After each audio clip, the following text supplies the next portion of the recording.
itself. We therefore encourage the public and all involved parties to participate constructively and respectfully in the legal discussions without insinuating any malice on the court. So we will be able to take questions po. Sir, actually, yun din yung tanong ko. Pero basically, yung sabi ni Attorney Congressman Jokno, no, if Congress will designate prosecutors to the panel, that is already a very clear indication that they want to proceed with the case. So parang wala nang need for another certification communicating that they want to pursue the impeachment trial. Actually, yung pag-authorize ng mga House prosecutors, no, pagbibigay ng authority, I think it will also be contained in a resolution because as you know, the Congress is a collegial body and it can only act collegially through its parliamentary procedures such as passing of a resolution or a bill. So I think since there's already going to be that process of authorizing the prosecutors, so magandang isabay na lang rin po yung resolution na yon. At pwede naman nakalakip yun doon sa isang resolution lang. Pero sinasabi po ni Congress, Mabait ha, mabait ngayon ha. Parang hindi ano ngayon ng ko ano ha.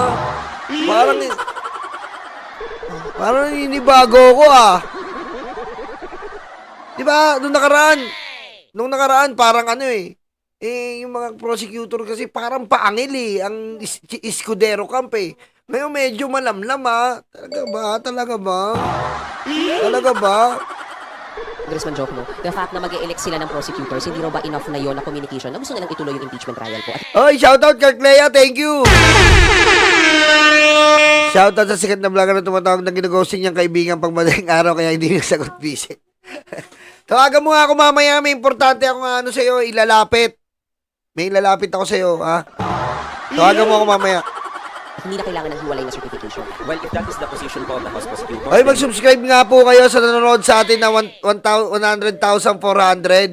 Mag-subscribe kayo kay Carclea, ang ating butihing kaibigan. Napakagaling po niyan. Medyo, ano lang po, medyo mainin magsalita pero may laman. Okay? we will just await whatever filing that they will make in due time once they convene the 20th Bait Congress. ngayon ah. Concerned attorney, hindi enough yung pag-elect po na ng prosecutors. Kailangan maghiwalay na communication ng sasabing gusto namin ituloy itong impeachment trial na to. Well, the question should be asked again, how will that election or authorization of the House prosecutors will happen? Paano sila ma-authorize? In what kind of action? Is it just a letter from the Speaker? Or is it a formal authorization coming from the plenary of Congress itself? So, wala naman tayong question na gagawin yon at naniniwala tayo sa kakayanan naman ng House of Representatives at sinabi na rin naman ng Speaker of Grabe, ang bait nila ngayon ha. Cheese, ano ba to? Teto na ba yung natatauhan ka na ba? Cheese? Naniniwala naman tayo sa kapangyarihan ng House of Representatives. Kami naman, Cheese, kung talagang para sa taong bayan ka, ipakita mo naman, di ba? May bali-balita tayo na si Cheese daw po ay nasa gitna lang. Ipakita mo sa amin nasa gitna ka. Palayasin mo si Bato. Di ba? Ang bait eh. Di ba, napansin nyo? Kaya nga sabi ko sa inyo, si Escudero bumabait na, ha? Natauhan na ba sa taong bayan? Kasi iba na sila, hindi lang sinisisi HOR. Pansin nyo dito, pinagmamalaki na nila yung House of Naniniwala po kami sa kakayanan ng ating House of Representatives. Dabi sila. Di ba? Iba eh. Iba. the House na they will comply. So I don't see any problem in na pagsabayin na yon, no? Puta mo, pagsasabayin pa. Pagsasabayin pa, iba rin talaga. Grabe ha.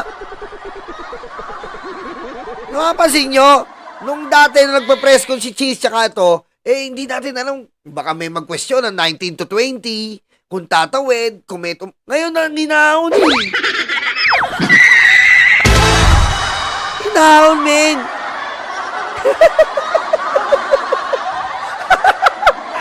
Ganun. Nag-iiba na ang timpla. Sir, follow up lang po. Nakangiti siya, nakangiti ha. Tsaka si Cheese siguro nangingiti ito. Kasi si Cheese lang nag-utos yan eh. Di ba? Si Cheese nag-utos dyan. Siyempre, siya yung nag-utos dyan. O, ito gawin mo ha, maging mabuti ka. Na ako ay talagang, kasi parang alam feeling ko, si Cheese po, ano yan, naririnig tayo ni Cheese Escudero. Naririnig niya yung galit natin. Di ba? Naririnig niya. Ngayon siguro natatauhan siya sa mga nangyayari. 'Di ba? Natatauhan siya. Pero, mag-iingat pa rin tayo. Pero ako, Cheese, kami naman, gaya nga ng sinasabi ko namin sa iyo dito, ipakita nyo na para kayo sa taong bayan. At pag hindi kayo para sa taong bayan, magsasalita kami dito kahit kulungan ang bagsak namin. Diba? Sir Sherwin, tsaka sasawa niya, sabi siya, nandiyan ka pala. Sorry, Sir Sherwin. Ako, kahit makulong na ako wala akong problema. Makulong na ako. Pero Ma'am Risa, mahal kita, Ma'am Risa. Mamaya re-react natin. Umiiyak Umiiyak po yung kinasuhan ni Ma'am Risa Ontiveros. Umiiyak.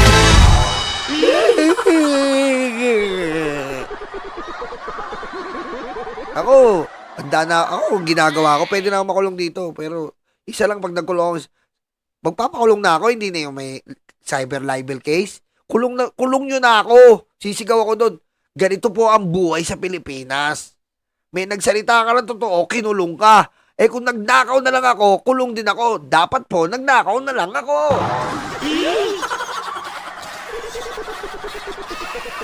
Diba?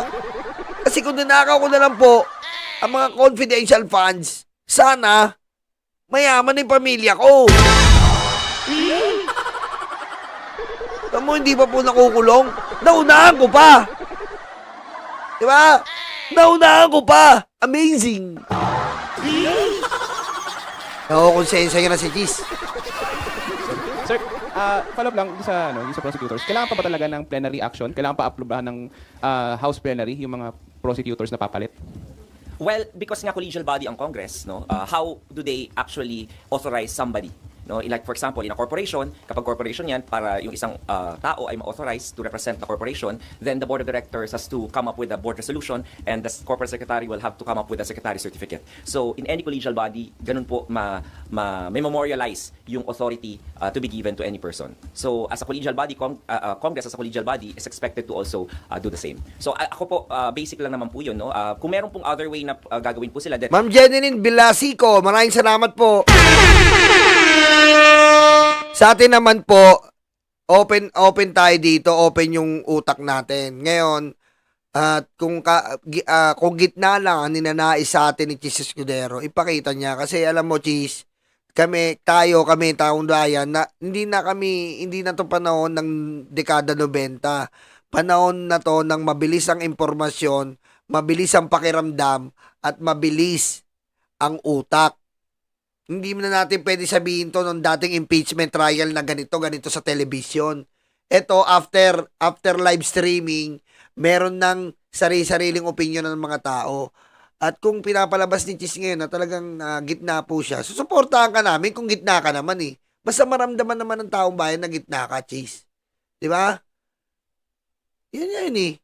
Di ba? Nakita naman, di ba? Yung nakita mo naman, nung binira ka ng DDS, nandun kami. Di ba? Nung binira siya ng DDS sa wine, sino nagtanggol sa'yo? Kami ang nagtanggol sa'yo, Cheese. Kami ang nagtanggol sa'yo yung sa wine with First Lady. Tapos ngayon, makikita namin ganyan. Gaganyanin mo yung katotohanan. Di ba? Oh. Tapos nakalusot yung 18 dahil sa ginawang plenaryo. Di ba? Jason Reyes, shoutout pare. Tingnan na lang po natin kung ano po ipapasa nila and then let the impeachment court decide on the sufficiency of their compliance. Tama si Mami Irene. Si Mami Irene talagang mana ako dito ng talino. Gitna si Cheese sa 2 tinapay. Dapat ganon. Di ba, Mi? Tama si Mami Irene doon, no? Magandang pan-thumbnail yun, ha? Cheese. Nasa gitna, 2 tinapay. Dapat ganon ka, Cheese. Diba? LV. Diba? Ganun dapat ang Cheese. Nasa gitna ka lang. Diba? Nasa gitna ka. Ikaw ang magsisilbing taong bayan. Talino talaga si Mami Irene eh.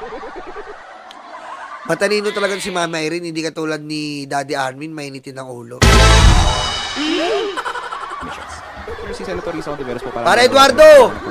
manumpa na raw yung mga bagong senador sa 28th Congress. Will you get your comment lang? Highlight lang po natin no, na as of today po, 6 out of the 11 major steps outlined in the procedural framework or that accounts for 55% of the entire process has already been accomplished by the impeachment court. Kung makikita nyo rin po doon, no, sa proseso na yon, nandoon yung pag-swear-in ng ating mga senator judges. So yung call po for swearing in of the senator judges will need to depend on the existence of a presiding officer or a Senate President. Kasi po ang senator judges will have to take their oath before the presiding officer. And as you know po, if one Congress adjourns and another begins, the Senate President no is going to be elected or re-elected again. So kailangan po natin hintayin kung kanino pong manunumpa. Okay. Ayaw po ng presiding officer na magkaroon ng question doon sa proseso or sa step na yon ng panunumpa. Okay.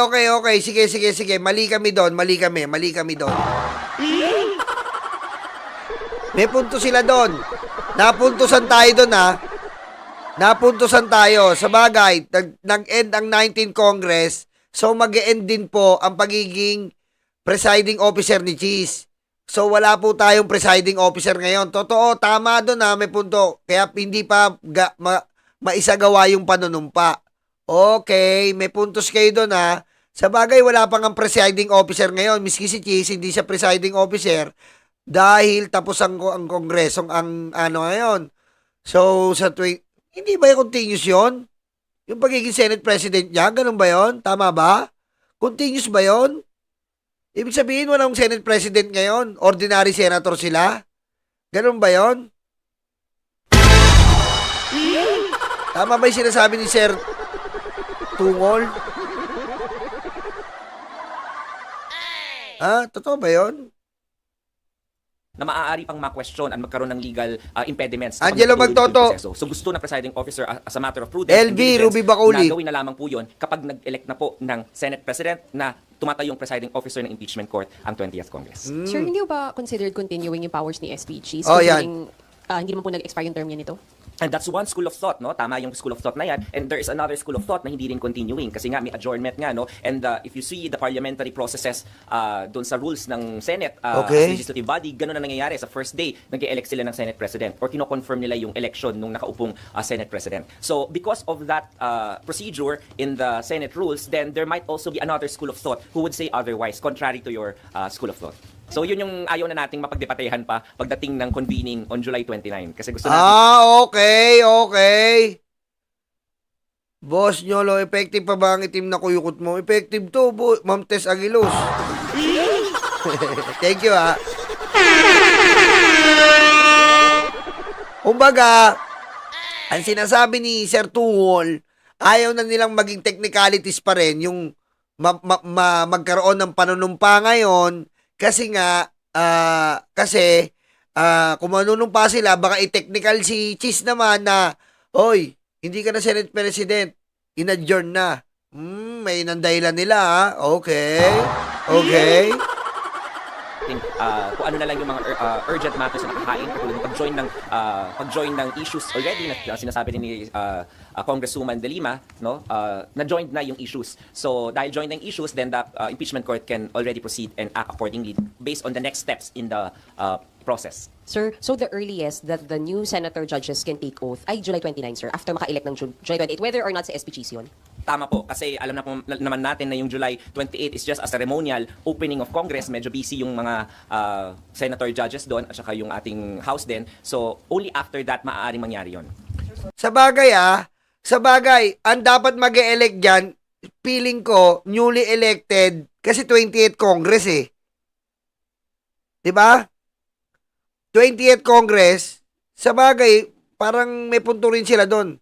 20th Congress, so new Senate President ng 20th Congress. Kasi pag pinag-oath to ng 19th Congress, 28th yung 28th yung senador. May puntos rin, ha? May puntos din po, may puntos, tama, ha? Ang bait talaga nila ngayon, eh. Ang bait! Cheese, ito na ba yun, Cheese? May punto sila doon, may punto para hindi nga po ma-technical. Bakit nga naman papauotin ni Cheese Escudero ng 19 yon, 'di ba? Yung mga 20th Congress. 'Di ba? Tama? Tama, mali. 'Di ba? May punto rin sila. Ang bait talaga. Ang bait sumagot eh. Cheese, ano ba yan? Natatauhan ka na ba sa amin? Di ba? Pwede lang pag-outin ni Cheese yung 19 Congress. So, yung mga senador ng 20, kung hindi siya manalo, pinag-out niya na, mate-technical pa siya. Magaling, ha? Nakukuha nyo ba? Nakukuha nyo? Oy! Nakukuha nyo ba? Sabi ni Ed Bacani, continuing body ang impeachment court. Oo nga, continuing body nga. Ay kaso nga, ang anong pinupuntos niya is baka ma-technical. Baka ma-technical. So, ang gusto ni Chis Escudero is sa 20th na para hindi na daw sila ma-technical. Baka gawing pambutas yon. Oh, okay. Lusot ka daw, Mr. Tungol. Sir, medyo clarify ko lang po. Ibig sabihin, sir, balik ako yung sa certification po to proceed, kailangan nilang isubmit plus yung authorization ng bagong mga prosecutors? Kaya nga para Eduardo inaano tayo na lumalapit si Chis sa atin sa mga puso natin ngayon. Ha? Lumalapit ka ngayon, Chis, ha? May puso ka, pero may heart ka, pero... Ano po? Because so, correct.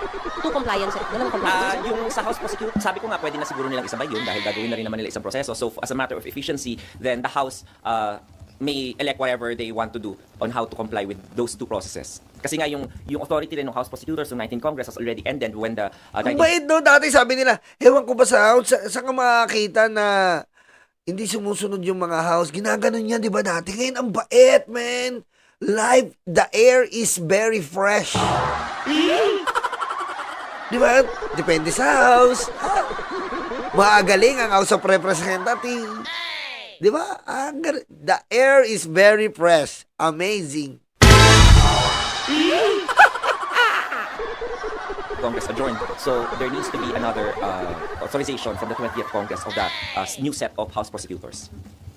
Attorney, how would you explain the impeachment court being a continuing body outside of legislative matters and processes? Yan. It again requires plenary action para po doon sa pag-reconvene ng court at pag-oath po ng mga senators, senator judges? Because nakasalalay po yung presiding officer doon sa kung sino yung magiging Senate President. Yun lang yung sagot doon. No? Kung walang ganung proseso, then baka tama rin yung school of thought mo na dapat magpatuloy. Pero kung may mga magsasabi rin sa iyo na school of thought na baka hindi. So para Sa bagay, may punto talaga magaling, ha. The air is very refreshing. Sa bagay, ang impeachment court, opo, continuing body. Nakikits niyo ako? Ang impeachment court, tama si kanina yung nag-comment, continuing body. But the problem is, the Senate President or the presiding officer is not. Okay? Because when the 20th Congress comes, we have to elect a new Senate President. What if Chis Escudero doesn't win? Okay? You see the facts? What if Chis Escudero do not win? And Tito Soto and Amy win. Okay? May punto, ha. In the mood. May punto, ha. May punto. Kasi tama nga naman. Continuing body sila. Para Eduardo, thank you. Ay, mag-like naman kayo. Ayaw nyo mag-like? Ha? Magrarally ako. Ayaw nyo mag-like. O, anong tamang sagot dito? Kanina pa ako hindi nakatutulog, eh. Ano ba tamang sagot dito? Sahod itaas, presyo ay ako? Ganun ba yan? Ano ba nandiyan? Sahod itaas, presyo ay ako? Ano ba tama sagot dyan?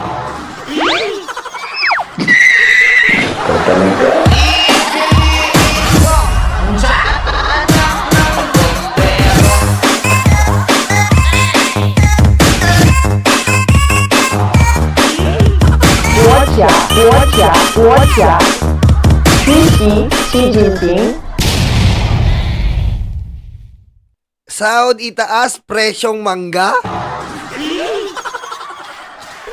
Ano ba?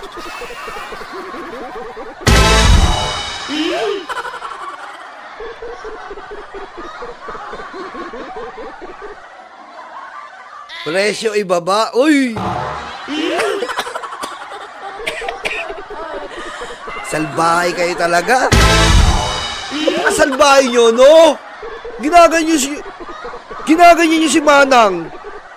Salbahay nyo. Senate President yan, oy!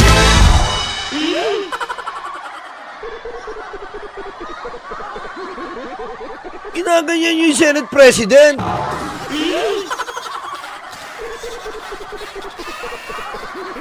Grabe kayo ha, napaka-ano nyo ha.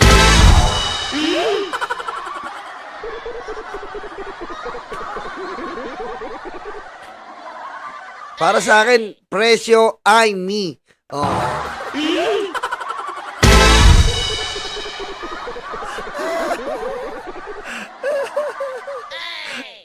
Talaga. Okay, ito na natin, konti pa. Nang ma-question yun, due diligence and prudence requires the presiding officer not to anymore overstep, no? So that his actions will not be questioned. Kaya kung makikita niyo po ang galaw ng Senate President o ng presiding officer mula Pebrero, napakaingat. Kasi nga, lagi nga sinasabi dito since February, ayaw niya na ng legal hurdles na maiakyat pa sa Supreme Court, etc. Kasi para gusto nating tuloy-tuloy na lang. Pero Attorney, does Ayaw niya nang iakyat. Jeez, ano ba yan? Ayaw mo nang... Iba talaga! Alam mo, ayan, isa naman sabi ko dito, alam mo, Cheese, kung gigitna ka man, ipakita mo sa taong bayan.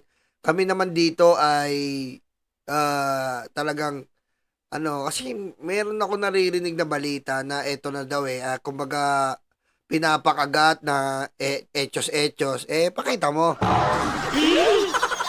Yeah? Pakita mo. Ha? Ayaw na daw ni Cheese na iakyat pa sa Supreme Court. Iba talaga ang hangin eh. Hindi na amoy utot ha.